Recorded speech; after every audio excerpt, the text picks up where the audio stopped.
Project Batman. Fuck yeah.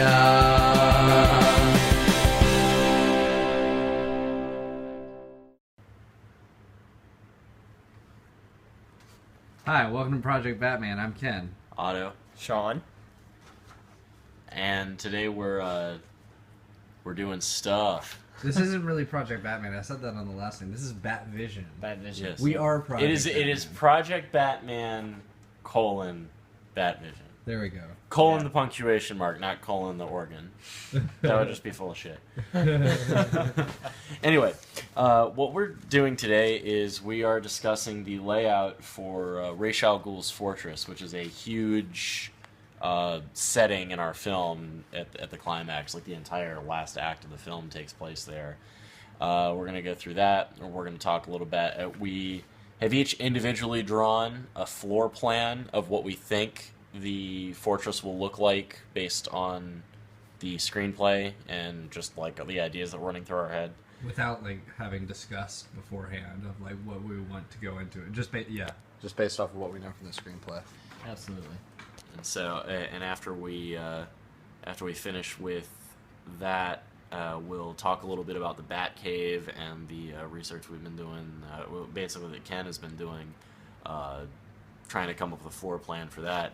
And then finally, yesterday we put out an invitation on Facebook for those of you who had questions, and 4 of you asked questions, and 4 of you will get answers.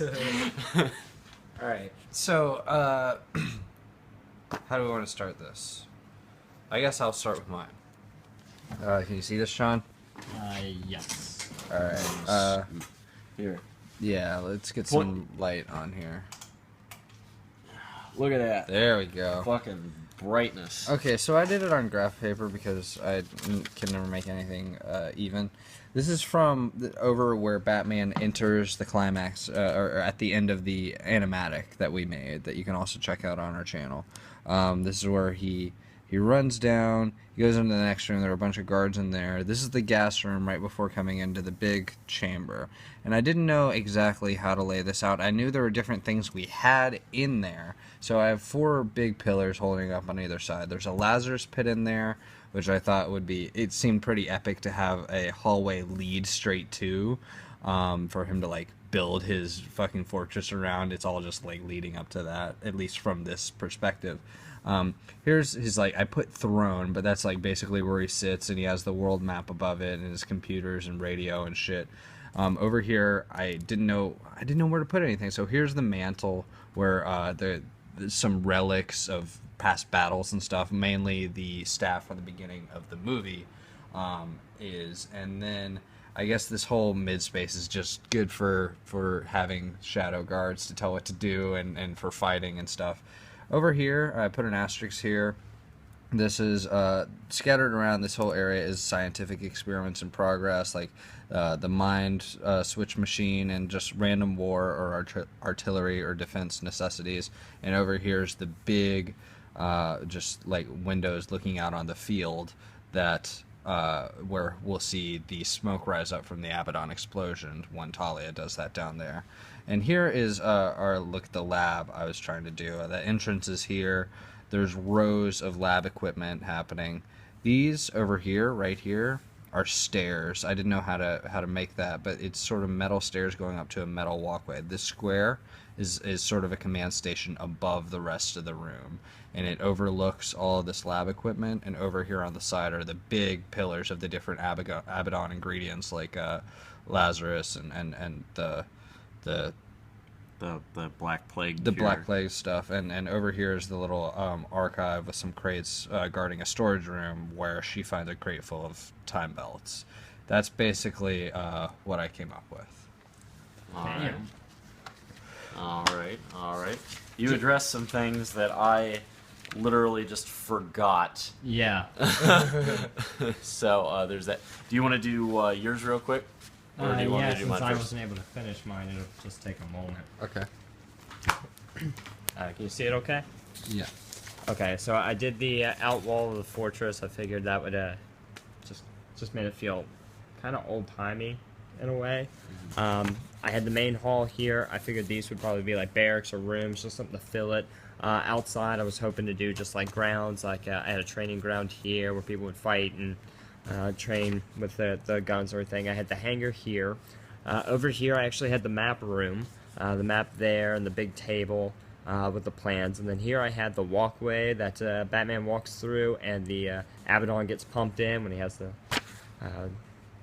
whatever it was. The rebreather. Yeah, the rebreather.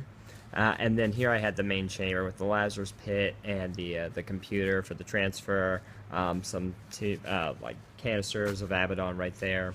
But that was all I had time to actually get finished. Well, I like your design a lot more than just my basic shit. I had the stairs here because I was going to do the basement, and that's where I was going to put like the lab and everything for Talia, but I never got the chance to. Cool. I like the shape and shit of yours, but I guess we'll discuss the differences in a second. But yeah, that's cool. All right. Hi. All right. Now, mine, you guys went nice and simple with it, and now I sort of regret that mine is on 3 separate pages. No, I'm all about this. Okay. So, basically, the drawing is in pencil, and then I annotated everything in red. So it's actually 3 floors. I decided multi-story buildings are like the more epic version of buildings. And so I figured 3 is a good number. 3 is how many Star Wars movies there were before there weren't. And then... so anyway, so let's start on the ground floor. Now, let's start with here are the hangars. We've actually got 2. This is based on some of the concept drawings that Sean did from forever ago. That do we have those handy? We might. If Yeah, I think everything's here. yeah, hold it. Let's see if we can find that, because that's actually kind of relevant. Okay, continue to explain more. Okay, but anyways, we've got 2 hangars here. This is where the airplanes go load off. I also put some tanks in the room. They don't even appear in the movie, but I figure, tanks. This is actually the main entrance, and I don't think we even see this room, Right. but this is the atrium. And of course, there'd be like portraits of Ration here and busts and stuff. We've also got some little ATVs hanging out here. Forklifts for loading stuff in this room, which is the lab. This is a big setting. This is where Talia does all her shit. So you got forklifts, I got these crates and stuff like that. There's a machine that's going to be making time belts. I imagine they just sort of have like multi-purpose machines there that can be configured to do just like a bunch of different stuff. I work at a machine shop, and like we have the same machines doing like, we have to set them up to do different jobs and stuff like that. So I figure configurable machine is probably the way that Ray should want to go with that. And so this is over here is where they'd be doing the time belts, and there's a couple of individual laboratories on either side. I sort of like the whole symmetry aspect of it. Yeah. There'd be like computers in there and a couple tables and shit. And we've got the Abaddon tanks here and the scaffolding, which factors into that action sequence there. Now this is the Lazarus pit. Now what it is, you see all this jagged shit here? The building is actually carved into the mountain. Okay. Which is how the Lazarus pit, which comes out of the ground, can be on the 3rd floor. Okay. And so it's like I actually imagine like part of the building carved into it, and then the Racious floor would actually go over where the Lazarus pit is, and that way the lab can actually be below it. Because I always read it in the screenplay, I always read it as the lab being like below. Same here. So if it was going to be multiple stories, that was the only way I could think of to have something that comes out of the ground. So we've got the whole building like carved into the side of the mountain here. And also, there are the 2 guard towers where there are machine gun nests and people looking at stuff, like you can see in our animatic. And so that's the ground floor. Now the 2nd floor doesn't seem to me to feature too much in the movie, but I figured it was important to have it. this is like where all the crew spends their time. There's barracks, shitload of beds and stuff there. He's like a washroom where they wash themselves. An armory for all like guns and such. Still carved into the mountain. You can see the outline of the first floor here. You can see where the Lazarus Pit is. There's an interrogation room. I figured, not completely irrelevant to the actual movie itself. But I figured you have one, kitchen, mess hall, stuff like that. Some stairs that come from the atrium downstairs to upstairs. Now here, this is actually outside, and this is where Batman enters. This is the observation deck where there are shadow guards standing here, because you imagine one of these, that's about the height of a person, because that's a bed. And so this building is actually huge, and you'd have like a bunch of shadow guards standing here. There's a couple of turrets that aren't on the guard towers, just sort of hanging out on the building. This is actually inside the building as a battle observatory, sort of like the, sort of like those big concrete structures they had at the beaches of Normandy. You know what I'm talking about? Like, they not like a foxhole, but similar idea. Yeah. But something like that built into it. And I liked this whole idea of it just kind of being curved on that. And then this is a set of really poorly drawn stairs, and this goes upstairs. And finally, we have the throne room on the 3rd floor. This is the throne room / control room.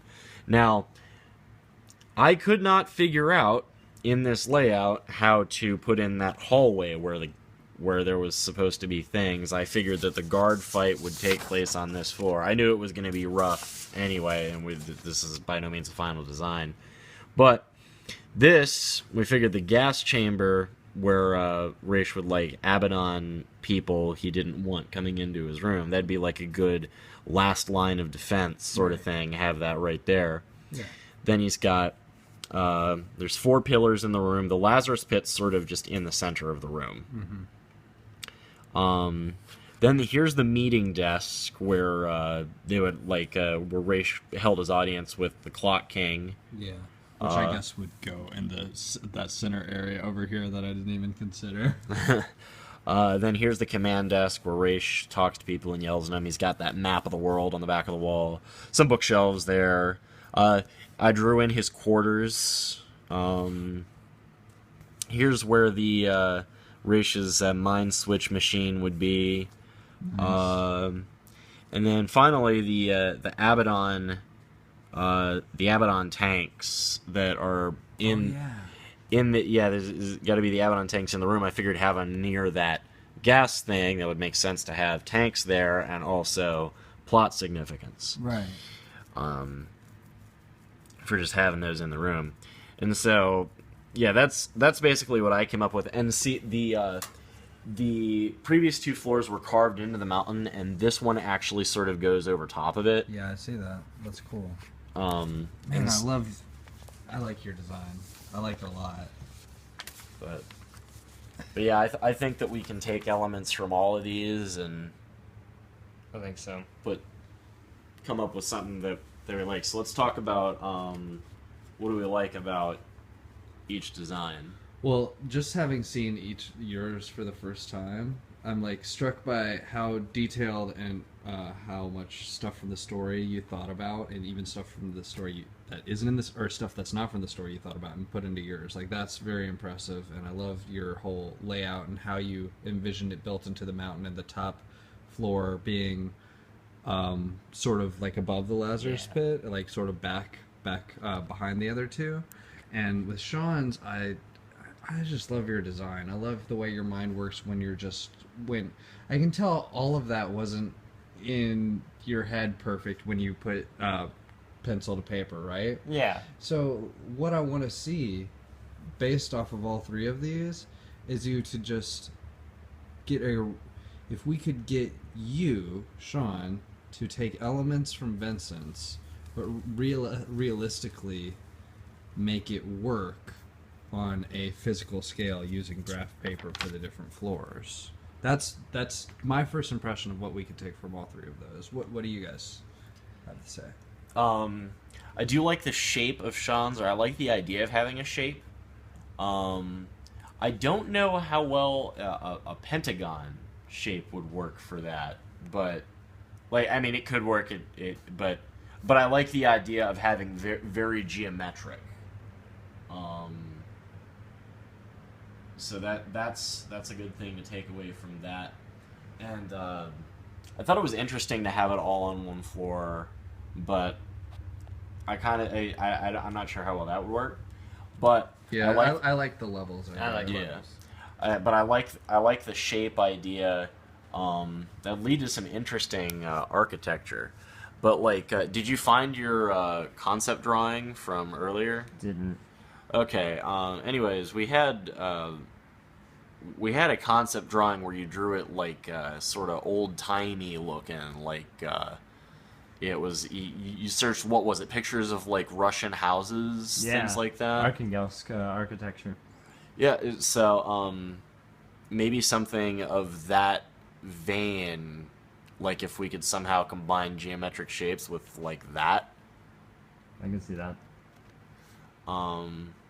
Now with yours, what I liked the straightforward layout where everything just sort of led right to the Lazarus pit. I really like how that hallways thing situates, and so what I'm almost imagining is that. Yeah, well, one problem I didn't even think about here in regard to these two is if this is above this, then this, it would have to be behind it. Basically, the back wall here would have to go right here in order for a Lazarus pit to work. Right. But what I'm thinking, because the problem I have with my design is that it's not deep enough. It's nice and wide, but there's not a lot of depth to it, and that's why I just couldn't figure out how to fit that hallway in there. So if we could figure out how to get it to be one concise building flowing up the mountain with length to it, but without having it being so far-fetched, because maybe the Lazarus pit is only a little pit at the top. Maybe there's this whole big fucking thing at the bottom, sort of like a lava chamber or something. Because so the first Lazarus pit we saw was huge in the Demon's Quest episode of the animated series. I mean, it was like a lake, right? And so what we're thinking of for this, obviously, is that it's closer to what we have or what we saw in Batman Beyond and Out of the Past, with just a circular something the size of a really large swimming pool, something like that. Now let me ask you guys a character question in regard to, I guess it's not character, but logistics in regard to the Lazarus and Raish and the location of this fortress, because they go around looking at the other Lazarus pits where he already was, and they're drying up. I can't even remember our story right now. They're drying up, right? Or he's just taken a lot from it. Yeah. So should that be some sort of foreshadowing or build up to this Lazarus pit? It could go one of two ways. Maybe one reason he feels the need to end the world now is he's running out of fucking Lazarus. This one's getting a little more shallow. Maybe that's why he doesn't jump in it immediately when he and Batman first start fighting. Or is it a holy shit factor of they're drying up all over the world, and then we get here and look, fucking Raisha, the huge lake of Lazarus still he can go on.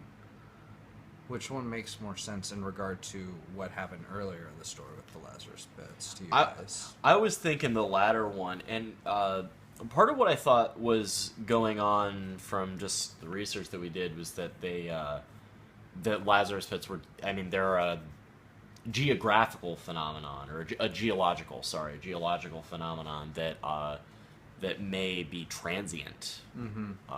They could just come and go over time. Yeah, that makes And that's why he's based here. He figured out this is the one that, like, at least for right now, because we've seen him in different locations over. Oh yeah, all over. I mean, even just throughout the course of the show. I mean, there's one out in the Midwest that we see. One out in a rainforest. Mm-hmm. And then one. I mean, shit. One of them straight up in Italy. Mm-hmm. I mean, they're all over the world. Yeah, that makes sense. I'm with you there. But So, I don't know. What are we? What's the next step here? We're all figuring this out together. There's no Yeah. right answer. My first inclination, my gut, which it's probably just pushing work off. That's the only reason my head went to it. But I'm just like, Sean, now that you've seen these, go work on that. That's what my mind says. But I don't know. I'm sure there's a way we can all still figure out this together. What do you guys think? I think what we'll need to do is we will need to sit down and actually Take notes on what each of us like about one another. Well, I thought that's what we were doing here with I'd this like to- episode. Go a little bit more in detail. Okay. I think it's important to decide what is what rooms are absolutely going to be seen, because as great as all that stuff is, and I do love all of that, it only needs to work architecturally, logically for the stuff that is happening in our movie. Right. And I don't think that's worth disregarding, because you actually fucking thought out the whole building. Right. I even put in a bathroom. I know, I saw. Grace has his own bathroom. Yeah. It's got like this big Turkish bath and everything. None of the guards have a bathroom in mine. They just all piss in the Lazarus pit. Lazarus piss. Lazarus. Is that what makes Raish immortal? Go ahead and sign me up for just regular, just death. Death is good. But yeah, no. What I can tell you is that the hangar, this lab, the hangar and the lab are all visible. At least one of them. Atrium, probably not at all, because who's going into the front door? Nobody. Probably this laboratory would be featured in the shootout. We'd never see the inside of a guard tower, except for maybe like a room. Yeah, we remember Talia does go from the hangar into the lab. Right. Yeah, okay. This, we wouldn't see any of these rooms at all, actually. Right. We would see a lot of this, though. Definitely the observation deck and the turrets. Mm-hmm. And then whatever way there is to get to the throne room, and then we see everything in the throne room except for Raish's quarters. Right. Basically. Yeah. And the throne room actually has to be, because this is the biggest part of the film that actually, or the biggest setting for just the whole thing is because we've got like the Clock King scene takes place in here, and actually the first scene in this time setting happens in this room. Right. Yeah. You know, when Raish is first talking to Ubu about having gotten that Abaddon enzyme ready. Yeah, he kills that guy. Yeah. That guy's like, Oops. Sorry, everybody. Everything was upside down for a few seconds. But, so yeah, that's pretty much everything that isn't on the second floor, at least per my drawing. And everything that's in both ears. You guys didn't draw anything extraneous like I did. Well, yeah, I just sort of went through the story, and that's all that's how I did it. I didn't. I feel like you had a bigger vision in your head of just like, all right, I'm just gonna think the ultimate fortress, whereas I just like went page by page. Right. And that's actually probably the smarter way to do it, because I'm sure that's how they do it. And like, do you think they ever thought of a floor plan for Wayne Manor, like when they were doing the animated series? Yeah, I wonder. Based on looking at that, which we actually can, it's possible that there is no correct floor plan. I know that at least early in the series there wasn't, because like looking at Mask of the Phantasm, it's just completely different from every other layout of the house we've seen, because suddenly there's this random ass fucking party for nobody. Huh. Or wait, what? I don't remember what was the party in the beginning of the Mask of the Phantasm about? I don't remember. I don't remember. I mean, it's just some rich people thing. Yeah, but Yeah. speaking of things that we can look at, let's go look at this. Yeah.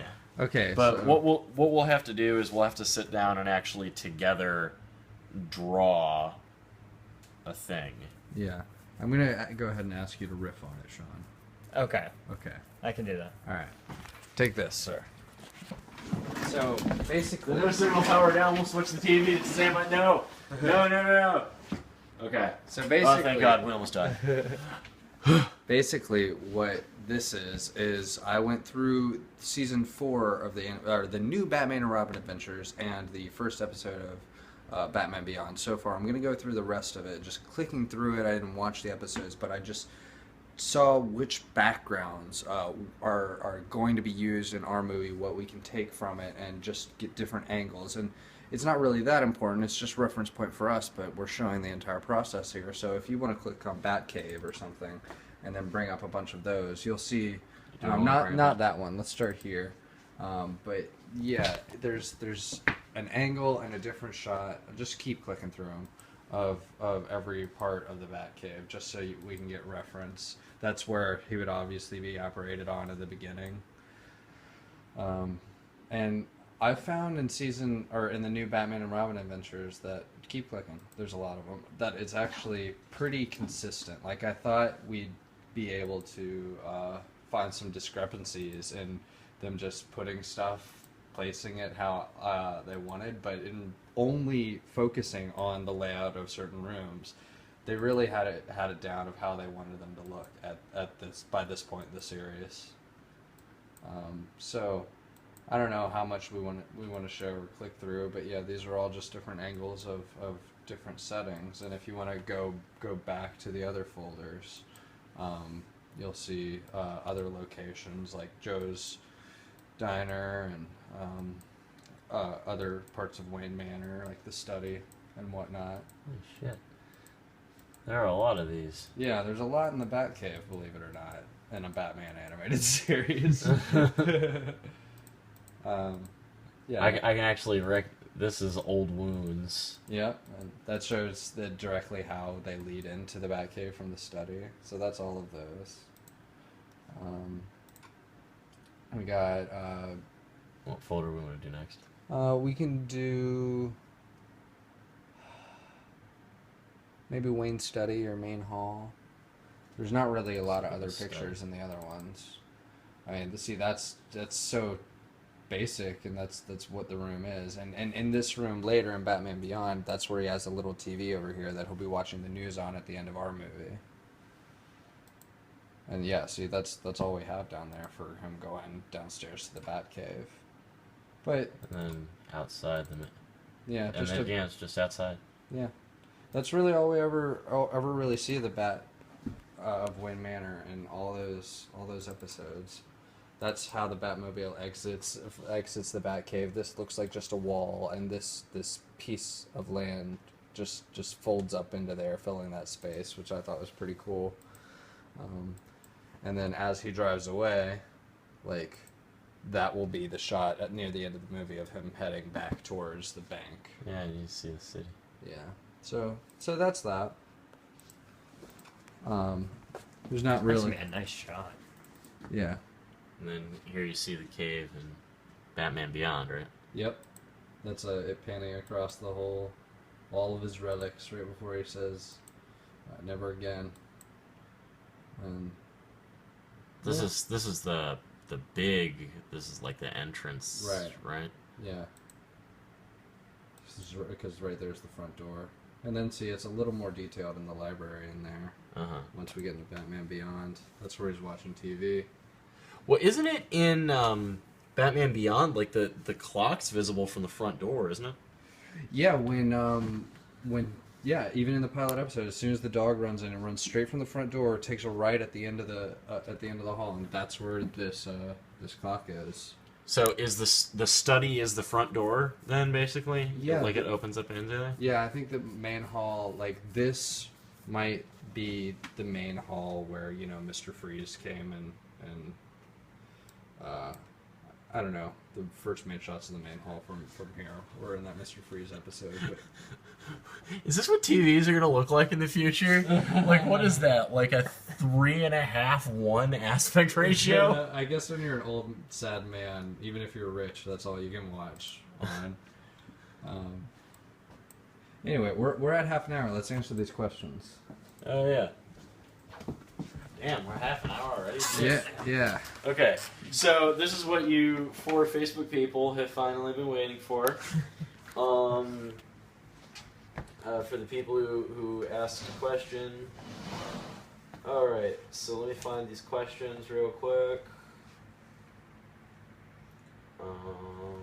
Damn it. He had them ready when we started recording. Just for the record. But then we died. We actually died. Well, yeah, that's because my phone just likes to, just like reset and do random shit all the time. Mm-hmm. Which I don't like that my phone does that. Okay, so Richard C. asks, who's voicing the Joker?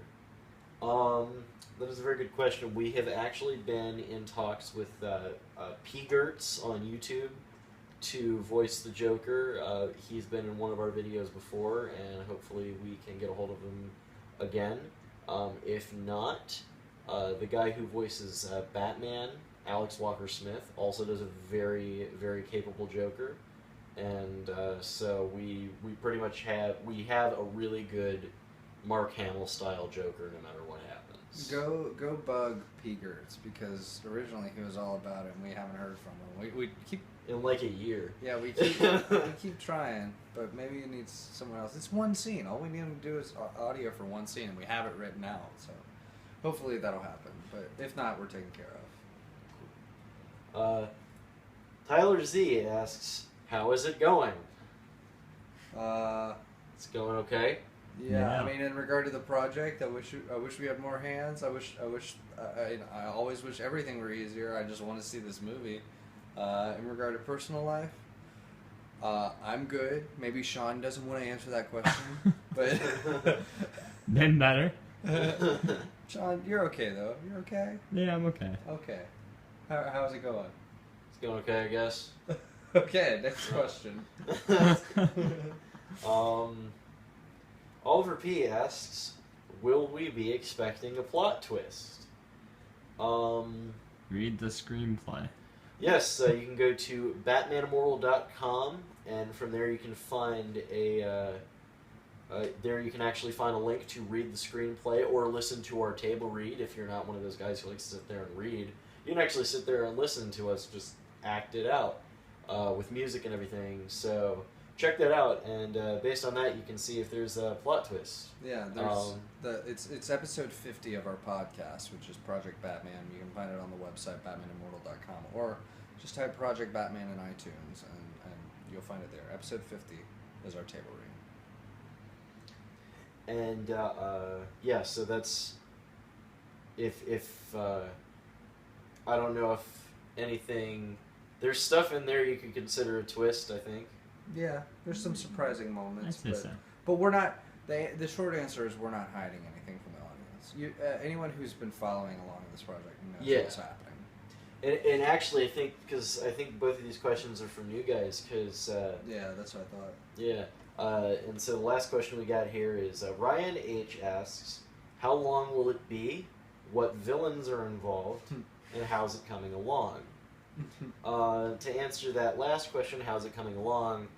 We do have a screenplay done.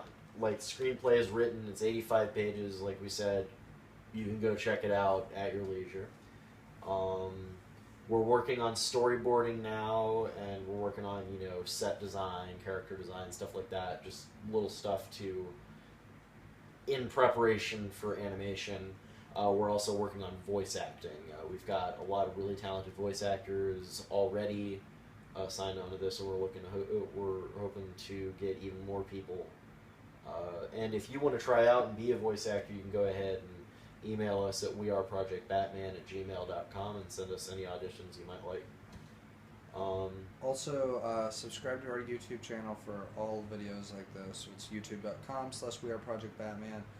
We're on Twitter at project_Batman. We're on Instagram, sort of, at weareprojectbatman. And also, we'll be putting meeting time during the video. We need to put some of these videos on our Batman Immortal site. Oh yeah, this is probably a probably a good idea. So from here on, let's go ahead and assume if you want to see these videos, you'll be able to keep up with those on BatmanImmortal.com as well. All right, and all right. So he asked what villains are involved. Of course, the main villain of the film is Ra's al Ghul. The Clock King makes a minor appearance, as does a vision of the Joker. The Joker, by this point in the whole timeline, is deceased, but he still manages to come up and mess some things up. And of course, there's Raish's right-hand man, Ubu, comes along and causes problems. And today, the role of the Joker will be played by Bruce's subconscious. And finally, he asks, how long will it be? We're guessing, based on an 85-page screenplay, that the movie is going to be about an hour and a half long. For example, the animatic that we just put out, which, if you haven't seen, you should go watch. The video for it ended up being about 2 minutes and 20 seconds long, which corresponds to 2 pages of text.